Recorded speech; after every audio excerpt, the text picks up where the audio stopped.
Today's daf is daf tes vav, and we'll begin 6 lines down from the top where we stopped yesterday. The Mishnah says, "Ubechol makom ein mochrim behem agas." We don't sell large animals like cows and bulls and donkeys to the goyim, to the idolaters. My time, but what's the reason for this? The Gemara says, "Nehi revealo chayshinon, but mavid be malacha chayshinon." The issue is not an issue of bestiality, but rather of Shabbos, meaning the Torah commands us on Shvisas Behemto, and your animal should not be working on Shabbos. That's what you call an Isra Aseh. And by selling the animal to a goy, an idolater, if this is a large enough animal that it plows the field, then it might be plowing the field on Shabbos. Now, even though it's not yours anymore because you sold it, but if we allow you to sell it, then you might come to rent it out or to lend it out, in which case your animal's working on Shabbos, and that's prohibited. So the Gemara asks the following question: V'ne evid kevin dezavna kanya. Right? On a technical level, the Gemara is absolutely correct. I mean, why should there be a problem of selling it and the animal working on Shabbos? Who cares? Now the animal is working on behalf of its owner, who's the guy. And the Gemara answers, as we said earlier, Gzeira mishum she'ela u'mishum schirus, that if we were to allow you to sell the animal to a guy, then you'll end up renting it or lending it to a guy, and then it's your animal. And when it does malach on Shabbos, then you violate the Isur essay of Ubehemto, of Shisas Behemto. The Gemara asks, She'elo Kanya v'agra Kanya. Even in the worst case scenario, you're afraid that you might have a Jew that lends out an animal or rents out the animal. Well, the Shoel, in this case, the idolater or the renter who rents the animal, is now the owner, because the Gemara in the underlying premise of this question assumes that schirus kanya. And the reason why schirus kanya is a kinyan is because now all the tashmishim, all the use of the object that you rented are yours. The renter has rights to do whatever he wants with it, and therefore he owns the animal. So why should you be afraid of selling the animal to a guy because the animal is going to work for you on Shabbos? It's not yours. You're afraid you might lend it and you might rent it, but even in those cases, it belongs to the guy because schir is kanya, and therefore there's no violation. So the Gemara now has to come up with a different reason why we don't allow you to sell these large animals to a guy. Ela Amar Rami Berei de Rav Yeva Gzeira Mishum Nisyoni. Now, Nisyoni means that before the guy buys an animal, he's going to have to test it out and see if it could do the work that for which he's buying the animal, like threshing the field, because not every animal is up to par and it might not be strong enough. So what's going to happen is that the owner of the animal, because the animal is familiar with the voice of the owner, when the owner calls the animal responds. The animal is not going to respond to an unfamiliar foreign voice. And therefore, he might be selling the animal to a guy right before Shabbos, and the buyer is about to test out the animal to see and determine whether he wants to buy the animal. First, let's see if the animal could actually thresh the field. The Amar Le, the buyer has no way of controlling the animal, so therefore he turns to the owner of the animal, the seller, that's the Yehudi, and he says, Ta nasionila. I want to test out the animal, and I need your voice to be projected so the animal will obediently do what you tell him to do. And shama leilekole v'azla machmose. Now, when the animal hears the voice of the Jewish owner who's selling the animal, then he starts moving forward and he might, let's say, carry something out, Daled Amos, whatever malach he's going to do on behalf of the Jew, V'nichale Tezil, and now the Jew is very happy with the fact that the animal is responding to his call and doing his will and moving and doing malach on his behalf. Now, the word machamer here is an isur on Shabbos when you lead the animal that's carrying a burden to move in a certain direction, whatever direction you want it to move. Machamer technically is not a malacha. It's only a violation of an isur Shabbos. It's not a chiyuv skila, or you don't get the status of a mumar Shabbos because of machamer. But the Rishonim point out that the word machamer here is just being used to describe the action of the animal by virtue of the control of its owner, who's calling to the animal, is moving forward, and he's going to take the burden that's on the back, let's say 4 amos, or he'll begin to do charisha of the field. Now again, it's not that the Jew is going to be chayv chatos here because he called the animal and the animal did a malach on Shabbos, but the very fact that if the Jew would have done that malacha, he would be chayv chatos, and now the behema is doing that exact malacha for which the owner would be chayv Shabbos, therefore it comes under the iser of behemto. The Torah commands you to have your animal rest on Shabbos. So all this is a chashash that if you're going to go ahead and allow the Jewish people to sell animals, this scenario might come about. Again, it's a very rare kind of scenario, that the animal is being tested by the voice of the Bailim, of the Yehudi who's selling it, and it's right there, Samach L'Shkias Achama. That's those variables are very very iffy, very far-fetched. You have to put all these things together. But in any event, the Rabbanan, according to this opinion, prohibited the sale of large animals because of this problem that could arise. Maskif l'Rav Shisha b'reid Rav Idi.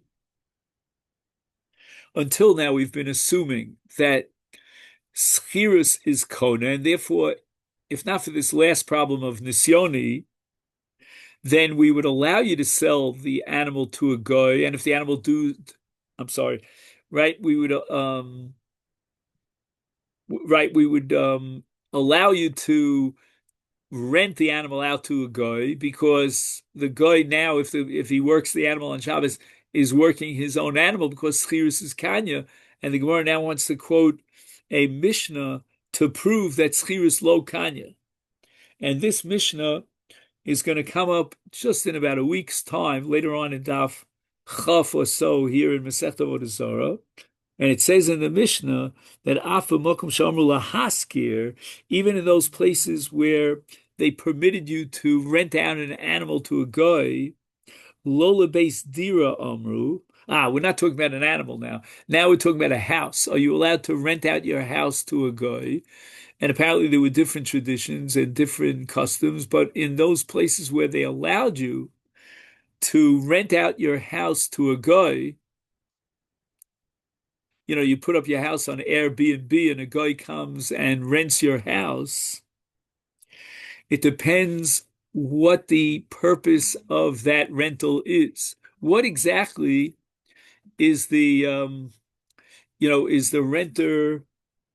is the renter violating here if he works with the animal on Shabbos? Just give me a. So under what circumstances is a Jew permitted to rent out his house to a guy, an idol worshiper? If he's renting it out as a base dira, as a residential area, then we're not going to allow it under any circumstances. Because since he's renting it out to an idol worshiper, then the idol worshiper will bring his idols into the house that's owned by a Jew. Because the Gemara is proving from this Mishnah that schirus lo kanya, meaning that the owner of the bias is still, the Jew remains the owner of the bias. And the Torah says, lo yidbak me'uma ben acher v'lo tavi to'evel sof beisecha. You're not allowed to set up a situation where idols, which is called to'ev in the language of the Bible, are brought into your house. As long as you own the house, you're not allowed to rent it out to a guy who will bring idols into your house. Obviously, because the rental does not generate a kinyan ownership on behalf of the idolater, but rather you, the Jew, remain the owner of the house, and therefore, when the guy brings the getchkes into the house, you violate the iser of lo tavi toevel toch beisecha. But if, on the other hand, you're renting out your house as a shed, where the guy is going to place his, store his, what shall we say, his boards, wooden boards, or maybe he's going to store, what do you call it, grains in that house. That's okay, because then we don't believe that the guy is going to bring in toeva, he's going to bring in getchkes into the house. We only are afraid of that in the case of a residence. How could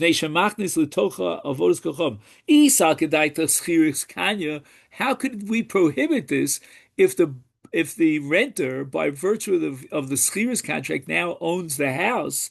Then you don't violate any you, the Jew, as toeva l'toch beisech. It's not beisech anymore. He koma ayil, the basic koma ayil. The guy, when he brings in his idols, he's going into his own house, because rental is equivalent to a kinyan. The answer must be that rental is not equivalent to a kinyan, and that's why you're allowed. I'm sorry. That's why you're not allowed. You're prohibited from renting out your house to an idol worship. So let's just make a cheshbon now where the Gemara is holding. The Gemara had rejected the explanation of you're not allowed to sell an animal to a guy because he'll work the animal on Shabbos. The Gemara said, no, that's not so, because Schirus Kanyan, it's not your animal, and the animal's working for the guy and not for you. But now the Gemara is saying, and therefore the Gemara was forced into coming up with a different explanation about why you're not allowed to sell your animal to a guy, namely because of Nisyoni, right? The test that he'll do, and he'll do a malacha on behalf of the Jew on Shabbos. But again, all this was based on the assumption that once the guy rents out your animal, it's his, it belongs to the guy, and therefore there's no problem of Shabbos. The only problem of Shabbos would be Nisyoni. So now the Gemara says, well, wait a minute, I have a mission to prove that Schirus is not Kona, because you're allowed to rent out your house to a guy for purposes of use as a shed, but not for residential purposes, because schirus lo kanya. So if schirus lo kanya, then I have a simple explanation of why you're not allowed to sell heavy duty livestock to a guy, because if schirus lo kanya, then his behemoth, when it does the malacha, is doing it on behalf of the Jewish owner. One says, no, you know what? I'm going to tell you, even despite this mission that you're quoting, that schirus is kanya, and therefore, if you rent out your house to a guy and the guy brings in his getchkes, that's okay. It's not beisech anymore. The reason why we're going to prohibit it, even though technically it should be permissible, is because shani avodas kocham dechamir dechsiv lo tavi toevel bol beisecha.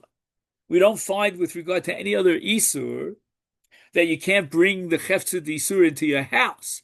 We don't find that, for example, a Nazir is not allowed to bring yayin into his house, or even a Jew who's prohibited, he's not a Nazir, he's prohibited from bas b'cholv. It doesn't say anywhere that he can't bring bas b'cholv into his house. Okay, chametz is different. The Torah was machmer on chametz. But this chumrah is very unique to Avoda Zara, and you see that the Torah was very machmer in Avoda Zara. Therefore, even though technically schirus is kona, and therefore the rentee who's renting out your house and he's an idol worshiper is going to bring in his getchkes, that's okay. Technically speaking, it's not el tov beisecha. Maskif lo Rav Yitzchak Bereder of Masharshia Uschiris mikanya. Now you're telling me that technically speaking, according to strict letter law, the guy could bring in the getchkes because once he rents the house, he owns the house. Basnan, what are you going to do with a Mishnah in Trumos? Let me just see if I'm right here. Yeah, Masechta Trumos. Now, just by introduction, there's something called Kashine Truma, which are parts of the grains of Truma that you're allowed to feed to an animal because the animal is owned by a Kohen. And even though if it would have been edible for human consumption, you're not allowed to give it to an animal because that would be a chilul of the Kedushas Truma. But in a case of Kashine Truma,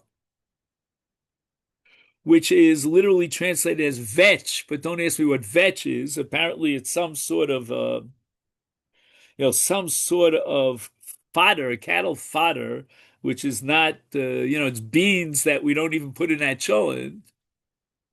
And therefore, the Mishnah says, Yisrael shesachar parah mikohen yachilenu karshini truma. If a Jew rents out a cow from a parah, then he's allowed to take his karshine truma, which he hasn't yet given to a Kohen, meaning he was mafresh it, but he didn't deliver it to choose the Kohen of his choice. He's allowed to feed it to this animal. And the reason for that is because the animal is still owned by the Israel. I'm sorry. The animal is still owned by the Kohen.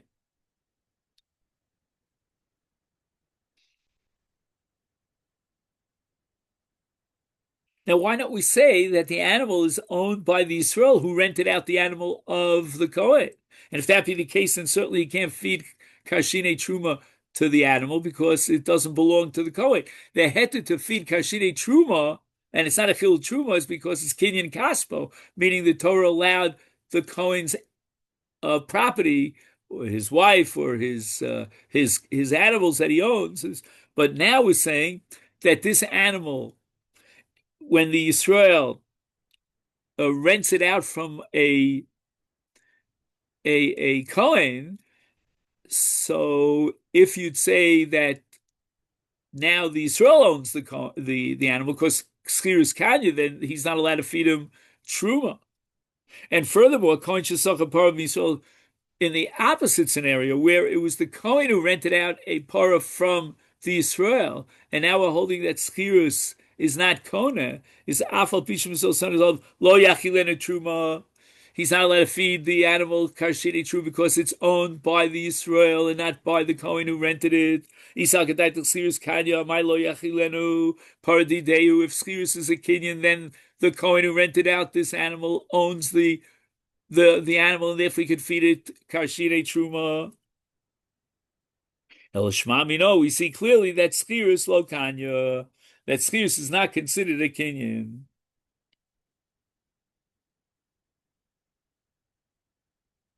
So the Gemara says, Vahashta di Amrit Schirus Lo Kanya. Now that we've come to the conclusion that Schirus Lo Kanya, we can go back to our original issue about why you're not allowed to sell heavy-duty livestock to a guy. And the answer is because the guy is going to do malacha with it. And even though the guy now owns the animal, we're afraid if we allow you to sell it, then tomorrow you'll rent it out. Gzeira mishum schirus, ugzeira mishum she'ela, ugzeira mishum nisyonet. So now we have a whole list of reasons why we're not going to allow you to sell heavy-duty livestock to a guy, an idolater, because he's going to work the animal on Shabbos, and the animal technically belongs to the Israel, and the reason for that is because Schirus Lo Kanya, as we proved from the Mishnah in Trumos. And if Schirus Lo Kanya, the animal still belongs when he rents it out to the Yisrael who owns the animal, and the guy here heretofore is doing malacha with the animal on Shabbos. Again, we could add also Nisyoni. Rav Ada Shoral Izvuni Chamral Idil Safsure. Okay, now we have something called a safsura. What's a safsura? A safsura is an agent. So now a Jew wants to sell an animal to a guy, which he's not allowed to do, but he hires an agent to do the sale. And Rav Ada wanted to allow it. Why? What's the logic of since it's through an agent, therefore it's mutter? Imishum nisyoni, if you're afraid that when the guy buys the animal, he's going to ask the seller to call the animal in order to test it. Well, guess what? Holo yada. The animal doesn't recognize the voice of the agent. He never heard the voice of the agent, and it's not going to be a valid test. So therefore, there's no chashash that the animal is working on the behest of the Jewish owner because it's an agent. So if the animal is going to walk 4 amos in Rishus Ram, like we mentioned earlier, it's not going to be a result of the voice of the Yisrael, he's not around, but rather the voice of this broker, this agent. But if we're afraid that today we allow you to sell the animal to a guy, but tomorrow you'll take an animal and you rent it to a guy, you'll lend it to a guy, but keva delav didehu lo moshe v'lo migar. Well, guess what? This animal, call it a donkey, is not owned by the broker.